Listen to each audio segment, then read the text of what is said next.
এদিকে বগুড়ার মোহাম্মদ আলী হাসপাতালে মাঠে বিজয় দিবস উপলক্ষে চলছে এক দিনব্যাপী বস্ত্র এবং নানা ধরনের পণ্য বিক্রি মেলা।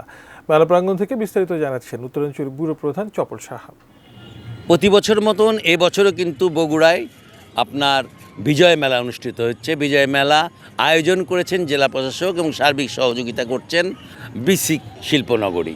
আমরা যতটুকু জেনেছি যে এখানে নারী উদ্যোক্তারা তাদের তৈরি বিভিন্ন পোশাক, তৈজসপত্র, তারপরে আরও কিছু কিছু পণ্য আছে যেগুলোকে তারা এই মেলায় নিয়ে আসছেন এবং মেলায় নিয়ে এসে বিক্রি করছেন। এবং এই মেলা একদিনব্যাপী মেলা, আজকে কিন্তু এই মেলার শেষ দিন। তবে একটা জিনিস দেখতে পাচ্ছি যে মোটামুটিভাবে লোকজন কিন্তু আসতে শুরু করেছে। সন্ধ্যার পরে কিন্তু এখানে প্রচুর লোক হবে। শাড়ি বলেন কিংবা থ্রি পিস বলেন, এগুলো কেনার লোক কিন্তু বহু পাবেন এবং তারা কিন্তু কিনবেন এবং তারা কিনে কিন্তু মেলাটাকে উদযাপন করবেন।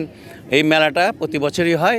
এবছর এই মেলায় আমরা যা দেখতে পাচ্ছি, লোকজন আসতে শুরু করেছে, বিকাল হচ্ছে লোকজন আসতে শুরু করেছে। এই মেলা নিয়ে যেটা কথা বলছিলাম, এই মেলাটা কিন্তু আসলেই অনেক সুন্দর এবং আরও বেশি লোক আসলে আরও সুন্দর হবে। মোটামুটি এই ছিল আমার কাছে বগুড়া থেকে সর্বশেষ সংবাদ।